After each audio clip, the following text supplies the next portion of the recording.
राधे राधे। तो जब भी चोर पकड़ा जाता है तो सुनने में आता है कि चोर को नहीं, चोर की माँ को मारो। ऐसा क्यों? माँ तो माँ है। माँ ने तो अपने बच्चे को अच्छी परवरिश ही दी होगी। पर फिर ये कहावत कैसे बनी? इस कहावत का एक ही मतलब हो सकता है कि जब हम माएँ छोड़ देती हैं कि ये तो सुन नहीं रहा, ये तो समझ नहीं रहा, इसको कोई और आके समझा दे, तभी हमारे बच्चे बिगड़ जाते हैं, झूठ बोलने लगते हैं, चोरी करने लगते हैं या और तरीके की बातें सीख जाते हैं। मैं ये बात इसलिए कह रही हूँ क्योंकि मेरी आज की कहानी में यही बात छुपी है कि हम अपने बच्चों का मार्गदर्शन कैसे करते हैं। माँ बनना प्रकृति है, लेकिन परवरिश करना ये आपके ऊपर निर्भर करता है कि आप कैसे समाज की रचना करना चाहते हैं, आप अपने बच्चे को कैसे संस्कार देना चाहते हैं, किस तरह से उनकी गलतियों को नज़रअंदाज ना कर कर उन्हें अलग तरीके से समझा सकते हैं। मेरी आज की कहानी में यही बात छुपी है।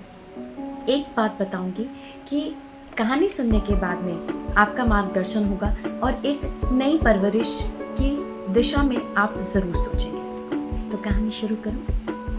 तो एक 10-12 साल का एक बच्चा है जिसे एक बहुत बुरी आदत है चोरी करने की। धीरे धीरे वो आदत ऐसी बढ़ी कि वो स्कूल तक पहुंच गई। कभी किसी की पेंसिल चुरा लेना, किसी का इरेजर चुरा लेना, किसी का लंच बॉक्स खा जाना। उसके साथ साथ वो झूठ भी बोलने लग गया था। सारे टीचर्स बहुत परेशान थे। उन्हें कुछ समझ नहीं आ रहा था कि इसको कैसे समझाया जाए। उसको डांटा भी गया, उसको धमकाया भी गया, उसके मम्मी पापा को भी बुलाया। उसकी मम्मी ने उसे मारा भी, उसे समझाया भी कि ये चीज़ें गलत हैं, लेकिन वो नहीं समझा। अब हुआ एक दिन कि बच्चे पिकनिक पे गए और एक बच्चे का बहुत सुंदर पेंसिल बॉक्स था जो कि उस बच्चे को पसंद आ गया और उसने चुपके से अपने बैग में रख लिया। जैसे कि उसका नाम खराब हो ही गया था कि वो बच्चा बहुत चोरियां करता था। सारे बच्चों को लगा कि उसी ने चोरी की है। सारे बच्चे उसके पास पहुंचे और उसको धमकाया कि अगर तुमने नहीं बताया तो हम जाके टीचर को कंप्लेंट कर देंगे। वो रोने लग गया। उसने कहा नहीं, मैंने नहीं चुराया है। खैर टीचर के पास वो बात पहुंची और टीचर ने कहा कि तुम्हारे पास में वो पेंसिल बॉक्स है, मुझे दे दो। उसने कहा मैंने नहीं चुराया। खैर सारे बच्चों ने उसकी तलाशी ली और पेंसिल बॉक्स उसी के पास में था। अब सारे बच्चे अड़ गए कि सर इसको हम स्कूल से निकालिए, हम इसके साथ पिकनिक पे नहीं जाएंगे, ये तो चोर है, बहुत गंदा लड़का है, झूठ बोलता है और हमें तो बहुत डर लगता है अपनी चीज़ें लाकर। और नाना न जाने किस तरह की बातें करने लगे बच्चे। टीचर ने कहा कि देखो तुम लोगों को पिकनिक पे जाना है, तुम लोग जाओ, लेकिन ये बच्चा यहाँ से नहीं जाएगा। अगर तुम लोगों को घर जाना है तुम घर जाओ, पिकनिक पे रहना है पिकनिक पे रहो, लेकिन ये बच्चा अभी कहीं नहीं जाएगा, मैं इसको कोई पनिशमेंट नहीं दूंगा। ये सुनकर तो वो बच्चा भी हैरान हो गया और सारे बच्चे भी हैरान हो गए। एक बच्चे ने पूछ ही लिया कि सर ये चोरी करता है, झूठ बोलता है और इतना परेशान करता है, तब भी आप इसका साथ दे रहे हैं, तब भी आप इसको नहीं स्कूल से निकाल रहे, तब भी आप इसको पिकनिक से नहीं निकाल रहे। तो वहाँ जो गुरु ने कहा वो बात सच में हैरान करने वाली है और आपको समझाने वाली है। तो गुरु ने ये कहा कि देखो चोरी करना, झूठ बोलना, ये तुम सब जानते हो कि ये गलत है।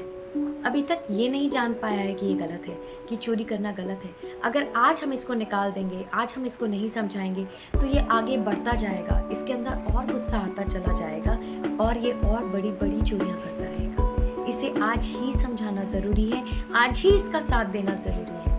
और मैं इसका गुरु, इसका टीचर होने के नाते मैं इसे नहीं छोड़ सकता हूँ, क्योंकि ये मेरा कर्तव्य है कि इसको सही राह पर लाना।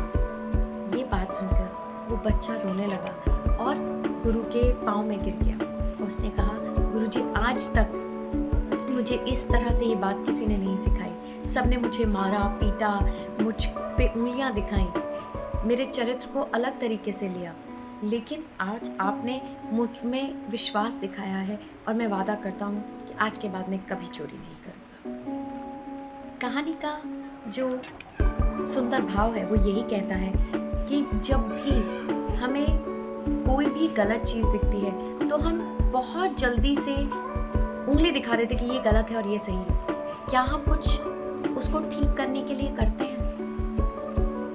मैं ये नहीं कह रही हूँ कि गलत का साथ देना चाहिए, लेकिन अगर आपका अपना कोई गलती कर रहा है तो उसका साथ नहीं छोड़ना है, समझाना है और समझाते रहना है। मैं एज अ मदर सारी मदर्स को यही बोलूँगी जो इस वक्त मुझे सुन रही हैं, कि हमें अपने बच्चों को सिर्फ ये कह के नहीं टाल देना है कि ये तो सुन ही नहीं रहा, ये तो समझ ही नहीं रहा, इसे पता ही नहीं है कि क्या होता है।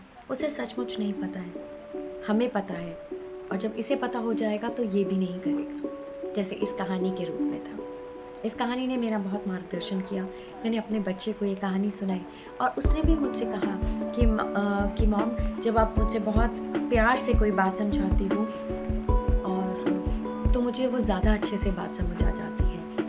वो इन दिनों किसी बच्चों को मारने लग गया था और मैंने उसको इसी तरीके से समझाई ये बात। अब उसने भी मुझसे प्रॉमिस किया कि मैं अब किसी को नहीं मारूँ। खैर, ये तो मेरी बात थी। आशा करती हूँ आपको ये कहानी अच्छी लगी होगी। अच्छी लगे तो मुझे ज़रूर बताएं। धन्यवाद। जय हिंद।